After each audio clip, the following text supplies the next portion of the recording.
Hi, welcome back to MSS English classes. दोस्तों, मैं आपका दोस्त एम समीर फिर से एक बार हाजिर हूँ बहुत ही शानदार वीडियो के साथ। आज की क्लास बहुत ही इम्पॉर्टेंट क्लास है उन बच्चों के लिए जो क्लास 12 के बच्चे हैं और 2023 को वो एग्ज़ाम देना चाहते हैं, 100 मार्क्स इंग्लिश की तैयारी कर रहे हैं।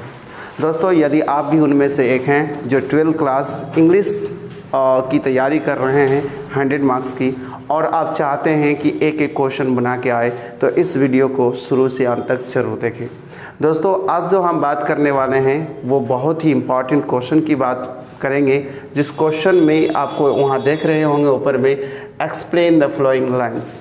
दोस्तों, आपकी 50 मार्क्स जो सब्जेक्टिव इंग्लिश है उनमें एक क्वेश्चन, एक नहीं बल्कि 2 क्वेश्चन पूछी जाती है आपको एक्सप्लेनेशन के नाम से, एक प्रोज सेक्शन से, एक पोइट्री सेक्शन से। एक क्वेश्चन में आपको 4 मार्क्स मिलता है और बच्चे जो है ना बहुत परेशान होते हैं कि कैसे हम एक्सप्लेनेशन कर सकते हैं, जबकि बच्चों को सिंपल सेंटेंसेस बनाने में बहुत कठिनाई, या आप कह सकते हैं कि वो ऐसा महसूस करते हैं कि हमसे नहीं होगा, तो फिर वो एक्सप्लेनेशन कैसे बना सकता है।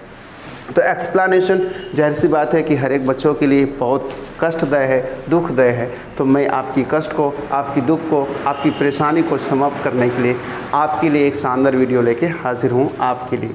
तो दोस्तों देखिए, यह क्या है, एक्सप्लेन द फ्लोइंग लाइन्स। ये एक्सप्लेनेशन क्या है, सबसे पहले आप उस चीज़ को समझिए। देखिए, एक लाइन दी गई है, there is a house now far away where once I received love. इस लाइन को पढ़ना है और पढ़कर सबसे पहले तो इसका मीनिंग समझना है और फिर अपने शब्दों में आप इसे एक्सप्लेन करें, ये क्वेश्चन कह रही है। तो आपके लिए ये बहुत आसान काम नहीं है, लेकिन मैं एक ऐसा आंसर फॉर्मेट आपको बताऊंगा जिस आंसर फॉर्मेट के मदद से आप यदि इंग्लिश में बहुत वीक हैं फिर भी इस क्वेश्चन को सॉल्व कर सकते हैं। तो चले देखते हैं कि वो आंसर फॉर्मेट क्या है।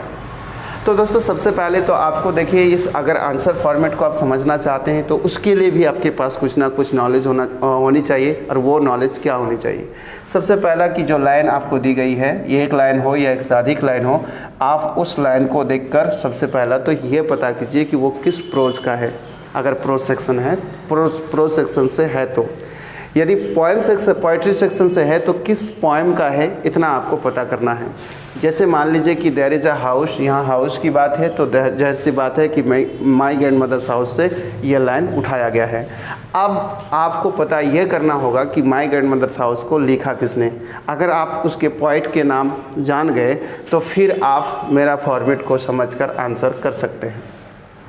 तो इसके लिए सबसे पहले मैं आपको सजेस्ट करना चाहूँगा कि पोइट्री और प्रोज के नाम याद करें और ज़रूर याद करें, इससे कई मार्क्स आपको मिल सकता है। तो आइए फॉर्मेट को समझते हैं। देखिए दोस्त, अगर यहाँ पे एक लाइन दी गई हो आपको जिसको एक्सप्लेन करना है तो आप लिखेंगे दिस, लेकिन अगर एक से अधिक लाइन दी गई हो तो आप लिखेंगे दीज। आंसर फॉर्मेट बता रहे हैं आपको।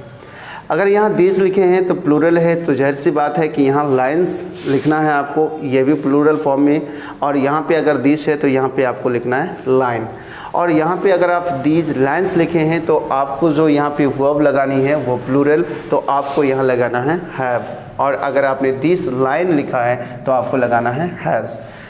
दीज लाइन्स हैव बीन या दिस लाइन हैज़ बीन, यानी बिन सबके लिए सेम है। उसके बाद आपको लगाना है taken from the beautiful poem या प्रोज। ध्यान दीजिएगा दोस्त, इस ब्यूटीफुल जो वर्ड है हमारा एक एडजेक्टिव है, मैं इसको मॉडिफाई करने के लिए उस ब्यूटीफुल वर्ड को लगाया हूँ जो वेरी सिंपल वर्ड है। आप चाहे तो रिमार्केबल लिख सकते हैं, आप चाहे तो वंडरफुल लिख सकते हैं, आप चाहे तो किसी अनदर एडजेक्टिव का भी प्रयोग कर सकते हैं। पोएम या प्रोज का मतलब क्या है कि अगर ये पोएम का लाइन है तो आप लिखेंगे पोएम, और यदि प्रोज का लाइन है तो आप लिखेंगे प्रोज, और साथ में पोएम का नाम या प्रोज का नाम।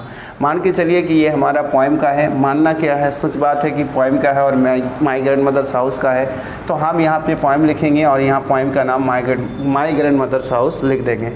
विच हैज़ बीन कंपोज्ड, क्या है, which has been composed by. अब which has been composed by के जगह पे अगर आपको कंपोज्ड वर्ड टफ लगता है या लिखने के क्रम में भूल गए हैं तो आप लिख सकते हैं रिटन। क्या आप लिख सकते हैं रिटन। उसके बाद क्या है, द ग्रेट पोइट। अगर आप जानते हैं उस पोइट को किस नाम से जाना जाता है, जैसे कुछ पोइट ऐसे हैं जो जॉन डोन को आप जैसे जानते हैं कि मेटाफिजिकल पोइट के नाम से जाना जाता है, जैसे कि आप जॉन किट्स को जानते हैं रोमांटिक पोइट के नाम से जाने जाते हैं। तो अगर आपको पता है कि उस पोइट को किस नाम से जाना जाता है, कोई चिल्ड्रन पोइट्स हैं, कोई पीपल्स पोइट हैं, तो आप उस चीज़ को भी यहाँ दर्शा सकते हैं। द ग्रेट पोइट या आप कहेंगे द ग्रेट राइटर, और उसके बाद उस पोइट्स का नाम जो कुछ भी है, कमला दास है तो कमला दास, और अगर आपका कोई प्रोज है और उसका नाम कुछ मनोहर मालगुनकर जैसा कुछ और नाम है तो आप उसको यहाँ डालते हैं। अब यहाँ के बाद आपको क्या करना है दोस्त, फुल स्टॉप लगाना है। एक सजेशन मैं आपको देना चाहता हूँ, वो क्या है, यदि आप ऐसे लिखते हैं तो ऐसे में कम से कम एटलीस्ट 3 पैराग्राफ्स लिखनी है आपको। फर्स्ट पैराग्राफ में आप इंट्रोडक्शन देते हैं और सेकंड पैराग्राफ में आप उसके बारे में इंफॉर्मेशन देते हैं और थर्ड पैराग्राफ में आप कंक्लूजन देते हैं, यानी उसे समाप्त करते हैं। उसी प्रकार से यदि आप एक्सप्लेनेशन भी बनाते हैं तो एटलीस्ट 2 पैराग्राफ होना बहुत इम्पॉर्टेंट है। तो आपने यहाँ पे फुल स्टॉप दिया और फुल स्टॉप देने के बाद एक लाइन को छोड़ा, यानी पैराग्राफ छोड़ा, उसके बाद आपने स्टार्ट किया लिखना क्या, इन द गिवन लाइन्स। अगर एक से अधिक लाइन है तो आपने फिर लाइन्स कहा, और अगर एक ही लाइन है तो आपने लाइन कहा। इन द गिवन लाइन्स या लाइन द पोइट। अब ध्यान दीजिएगा दोस्त, क्या बात करना चाहेंगे हम कि माई ग्रैंड मदर्स हाउस को लिखने वाली जो कमला दास है वो एक फीमेल राइटर है, और फीमेल पोइट है, फीमेल पोइट के लिए हम क्या इस्तेमाल करते हैं, पोइट के जगह पोइटेस। तो आप पोइटेस भी लिख सकते हैं यहाँ पे, द पोइटेस। और अगर कोई राइटर है तो आप उस राइटर का नाम लिखेंगे, आप यहाँ पे लिखेंगे राइटर और यहाँ पे उसका नाम। तो ये पैराग्राफ छोड़ने के बाद उसके बाद आप कहेंगे सेज। क्या कहेंगे दोस्त, सेज दैट। आप क्या कहेंगे लास्ट में यहाँ पे, सेज दैट। अब आगे की खेल आपको खेलना है।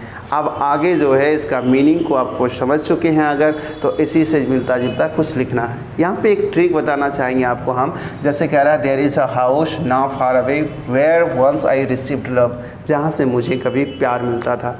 अगर आप चाहे कि यहाँ से आप पूरा लाइन को हुबहू इसी सेम उतार देंगे, केवल आई को काट के शी कर देंगे, इसलिए आई को काट के शी करेंगे। चूँकि कमला दास जब पोएम लिखी तो फर्स्ट पर्सन थी, इसलिए आई लिखी है, लेकिन अब हम उसके बारे में लिख रहे हैं तो वो थर्ड पर्सन हो गई, मैं फर्स्ट पर्सन हो गया, इसलिए आई कट के सी हो जाएगा। अब जब सी लगा देंगे और बाकी सेम उतार देंगे, फिर भी दोस्त आपको यकीन मानिए 4 में 4 मार्क्स मिल जाएगा।